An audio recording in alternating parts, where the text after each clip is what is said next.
Hello students. ये BCA mathematics का paper है सन 2022 का।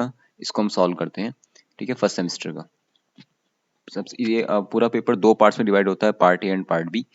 पार्ट ए के कुछ क्वेश्चंस हम यहाँ पर देख रहे हैं, इनको सॉल्व करेंगे अभी। बाकी रिमेनिंग पार्ट को नेक्स्ट लेक्चर में सॉल्व करेंगे। ठीक है, नहीं तो ये बहुत लेंथी हो जाएगा सबको यहाँ पर एक साथ सॉल्व करना।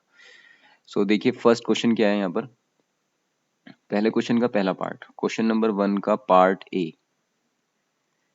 हमारे पास दो सेट गिवन है, a equal to a b c d e and b equal to d e f g. Then कह रहा find a minus b intersection b minus a. Very very simple question है, एक number में आया हुआ है। हमारे पास क्या गिवन है भाई, a equal to a b c d और e, और एक सेट दूसरा गिवन है b इक्वल टू, इसमें एलिमेंट है d e f और g। तो ये कह रहा है कि आपको a माइनस बी और b माइनस ए का इंटरसेक्शन फाइंड करना है। सबसे पहले हम a माइनस बी फाइंड कर लेते हैं। a minus b, a minus b क्या होता है, इसमें वो सभी एलिमेंट्स आ जाएंगे जो सब a में हो और b में ना हो। वो सभी एलिमेंट्स जो a के अंदर हैं और b में नहीं है वो आ जाए इसके अंदर। तो देखो a में क्या क्या है, सेट a में a b c d है, a b c d और e है, लेकिन इनमें वो एलिमेंट नहीं आएंगे जो b में भी हैं। और b में देखो क्या क्या है, डी ई एफ जी। तो हम यहाँ पे कौन कौन से एलिमेंट आएंगे, ए आ जाएगा, बी आ जाएगा, सी आ जाएगा, और देखो डी नहीं आएगा क्योंकि डी बी के अंदर भी है। सभी वो एलिमेंट जो ए में है लेकिन बी में नहीं होने चाहिए। माइनस बी का मतलब है बी में नहीं होने चाहिए।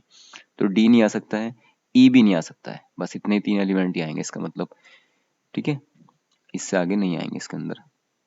तो यहाँ पर सिर्फ तीन एलिमेंट आएंगे, सभी वो एलिमेंट जो ए में है बी में नहीं है। तो तीन एलिमेंट आ गए। अब हम फाइंड करते हैं, इसमें चाहिए हमें बी माइनस ए, तो बी माइनस ए भी फाइंड कर लेते हैं। बी माइनस ए में कौन कौन से एलिमेंट आएंगे, वो सभी एलिमेंट जो बी में है ए में नहीं है, ए में नहीं है। हम सबसे पहले लिखते हैं यहाँ पर, देखो डी, डी बी में भी है लेकिन ए में भी है तो डी नहीं आएगा। ई, ई हमारे पास बी में है लेकिन ये ए में भी है तो ये भी नहीं आएगा। तो कौन कौन से एलिमेंट रह गए, सिर्फ एफ एंड जी, ये दो ही एलिमेंट रह गए जो हमारे पास बी में है और ए में नहीं है। ओके, अब हमें इनका इंटरसेक्शन फाइंड करना है। तो हमें क्या करना है, ए माइनस बी और इंटरसेक्शन बी माइनस ए, मतलब दोनों में कॉमन एलिमेंट। इंटरसेक्शन का मतलब होता है कॉमन एलिमेंट फाइंड करना है। सो ए माइनस बी में कौन कौन से एलिमेंट हैं, a b c intersection f g. So common element क्या है इसके अंदर, कोई भी एलिमेंट कॉमन नहीं है। यहाँ पर ए बी सी है, यहाँ पर एफ जी है, तो कोई एलिमेंट कॉमन नहीं है। तो हम सिर्फ लिखेंगे इसको इतना, नल सेट, और इसको हम लिखेंगे फाई। बस इतना आंसर है। ठीक है, तो क्या आ गया, A intersection B, A minus B, B minus A का इंटरसेक्शन कितना आ गया, 5 आ गया। ये आंसर है पार्ट ए का। सेकंड देखो, सेकंड कह रहा है यहाँ पर, बी पार्ट कह रहा है define scalar matrix with example. Scalar matrix क्या होता है ये मैं डिस्कस कर चुका हूँ ऑलरेडी। एक ऐसा मैट्रिक्स जिसके डायगोनल के ऊपर एलिमेंट होते हैं और सेम एलिमेंट होते हैं, और डायगोनल के अपर साइड और लोअर साइड पे कोई मतलब जीरो एलिमेंट होते हैं, जीरो होते हैं वहां पर फिल। और डायगोनल के ऊपर कोई पर्टिकुलर एलिमेंट होगा, जैसे कि 1 1 1 2 2 इस टाइप से। तो इस तरह के मैट्रिक्स को हम कहते हैं स्केलर मैट्रिक्स। तो कोई भी स्क्वायर मैट्रिक्स, चलो इसको लिख लेते हैं पार्ट बी को यहाँ पर। पार्ट बी का आंसर कैसे करेंगे आप, साथ साथ ये भी कहा इन्होंने कि एग्जाम्पल भी दीजिए। इसको आप लिख लिए, square matrix, square matrix A suppose is said to be is said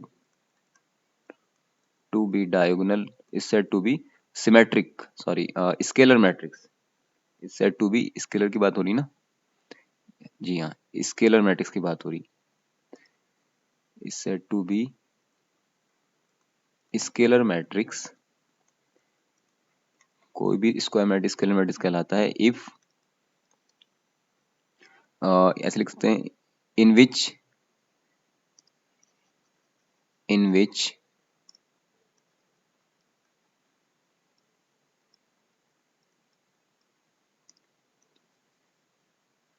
in which all diagonal elements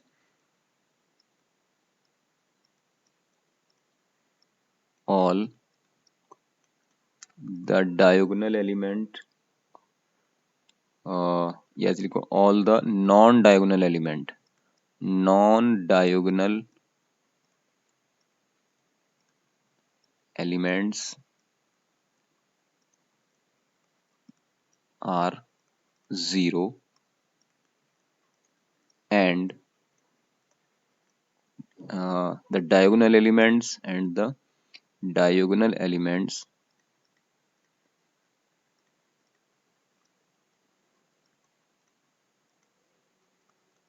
are non-zero, non non-diagonal elements are same, ऐसे लिख दो, ठीक है। फॉर एग्जाम्पल, इसका एग्जाम्पल ही पूछा तो कोई एग्जाम्पल बना लो अपनी साइड से। एक हम ये बना लेते हैं, सपोज कोई 3x3 का मैट्रिक्स, यहाँ लिख लेते हैं सपोज 5 0 0 0 5 0 0 0 5। ये है हमारे पास स्केलर मैट्रिक्स का एग्जाम्पल। देखो डायगोनल के जो एलिमेंट्स हैं, डायगोनल पे यहाँ पर आ रहा है, ये सेम एलिमेंट आ रहे हैं, ये डायगोनल कहलाता है। यहाँ पर हमारे पास सेम एलिमेंट्स आ रहे हैं और डायगोनल के अपर साइड और लोअर साइड सारे जीरो हैं। तो ये हो गया स्केलर मैट्रिक्स का एग्जाम्पल। ओके, पार्ट बी का ये आंसर हो गया। अब देखिए पार्ट सी, ये कह रहा है find the value of determinant sine theta cos theta minus sine 60 cos 60। इसकी वैल्यू बताइए। चलो इसको लिख लेते हैं, तो मैं इस पेज पे लिखता हूँ इसको। सी पार्ट, एक मैट्रिक्स गिवन है, क्या है भाई दोबारा देख लेते हैं। मैट्रिक्स में क्या है हमारे पास, साइन 30 कॉस 30, साइन 30 कॉस 30, तो साइन 30 कॉस 30, और यहाँ पर था, यहाँ पर कितना था भाई नीचे, ये है 60 साइन 60 कॉस 60 को माइनस का है। ओके, सो माइनस के साइन 60 और कॉस 60, इसकी वैल्यू पूछिए। कितना सिंपल है भाई। तो क्या हो जाएगा इसका सॉल्यूशन, डिटर्मिनेंट है, इसका मल्टीप्लाई इधर करते हैं और फिर माइनस साइन लगाने के बाद इसका मल्टीप्लाई इधर करते हैं। तो कर लो भाई, ये हो गया साइन 30 इंटू कॉस 60, माइनस लगाने के बाद माइनस के साइन 60, ये माइनस के साइन 60 है, इंटू कॉस 30, सब डिग्री में है, equal to sine 30 cos 60 minus minus plus sine 60 cos 30। अब इनकी वैल्यूज आपको पता होनी चाहिए। साइन 30 की वैल्यू क्या होती है, साइन 30 की वैल्यू मैं ऑलरेडी सब डिस्कस कर चुका हूँ। साइन 30 की वैल्यू होती है 1/2, और हमें यहाँ पर क्या चाहिए, कॉस 30। तो कॉस 30 की वैल्यू कितनी होती है, कॉस 30 की वैल्यू भी 1/2 ही होती है। कॉस 30 की वैल्यू होती है √3/2, इसके अपोजिट। इसके बाद चाहिए हमें 60, साइन 60 की वैल्यू कितनी होती है, साइन 60 की वैल्यू होती है √3/2, और फिर इसके बाद हमें चाहिए कॉस 60, कॉस 60 की वैल्यू होती है 1/2। ये चारों वैल्यूज यहाँ पुट कर लो। तो साइन 30 कितना हो जाएगा 1/2, कॉस 60 भी 1/2, और प्लस साइन 60 √3/2 इंटू ये भी हो जाएगा √3/2। बस इसका सॉल्व कर लो इसको, ये हो जाएगा 1/4 प्लस √3 का √3 से मल्टीप्लाई करेंगे तो आएगा 3, और 2 का 2 से मल्टीप्लाई करेंगे तो आएगा 4, इक्वल टू एलसीएम आ गया 4, ऊपर आ गया 1 + 3 विच इज इक्वल टू 4/4, मतलब आंसर आ गया 1। ये है सी पार्ट का आंसर, ठीक है, 1 आंसर आ गया इसका यहाँ पर। अब ये देखो आप डी डी ऑप्शन में क्या कह रहा है, डी पार्ट में क्या कह रहा है, let R be the relation in the set 1 2 3 4 given by R equal to, ये गिवन है यहाँ पर, prove that this relation is reflexive transitive but not symmetric. बहुत सिंपल है भाई, हम इसको पहले इस सेट को लिख लेते हैं, चलिए इस पेज पे करते हैं इसको सॉल्व। डी पार्ट, तो हमारे पास सेट गिवन है ए इक्वल टू, उसमें 4 एलिमेंट है 1 2 3 4, और रिलेशन जो डिफाइन किया गया है वो कैसे है भाई, रिलेशन एक बार दोबारा देखना पड़ेगा हमें यहाँ पर रिलेशन कैसे डिफाइन किया गया है। 1 2 2 2 1 1 1 2 2 2 1 1, ओके, ये 3 एलिमेंट हैं। इसके बाद बाकी को देखो क्या क्या है, 4 4 है, 1 3 है, 3 3 है, 4 4 4 4 है, 1 3 है, 3 3 है, और एक और है कोई, और कौन सा है, 3 2 है, 3 2 3 2, ये है। ये ऐसे रिलेशन बनाया है इन्होंने इस तरह के ऑर्डर्ड पेयर का, ठीक है। रिलेशन क्या होता है, subset of all A cross ए, ठीक है, वो हमारा इन्होंने पहले से बना के दिया हुआ है, हमें यहाँ बनाने की जरूरत है नहीं। अब बस इतना बताना है कि ये कह रहा है कि ये हमारा जो गिवन रिलेशन रिफ्लेक्सिव है, ट्रांजिटिव है, लेकिन सिमेट्रिक नहीं है। रिफ्लेक्सिव के लिए क्या होना चाहिए, आपको पता होना चाहिए, मैं डिस्कस कर चुका हूँ कई बार। रिफ्लेक्सिव के लिए हमारे पास इसमें ए टाइप के एलिमेंट्स होने चाहिए, ठीक है। ए टाइप के मतलब सेम टाइप के एलिमेंट। अब आप देखो यहाँ पर सेट ए, देखो सेट ए में 1 है तो यहाँ पर 1 1 भी है, सेट ए में 2 है तो हमारे पास 2 2 भी है, सेट ए में 3 है तो हमारे पास 3 3 भी है, और सेट ए में 4 है तो हमारे पास 4 4 भी है। तो इसका मतलब क्या हो गया, हमारे पास जो ए टाइप के एलिमेंट है, जो हमारे पास ए के अंदर 1 2 3 4 है, इसमें जो सेम टाइप के ऑर्डर्ड पेयर आ रहे हैं 1 1 2 2 3 3 4 4, ये सारे के सारे आर के अंदर आ रहे हैं। तो यहाँ से क्या इंप्लाइज होता है कि R is reflexive, R is reflexive. इतनी सी बात आपको लिखनी थी यहाँ पर, क्योंकि इसमें ए टाइप के एलिमेंट्स आ रहे हैं where a belongs to a belongs to capital a, small a belongs to capital a, तो रिफ्लेक्सिव हो गया, बस इतना ही है।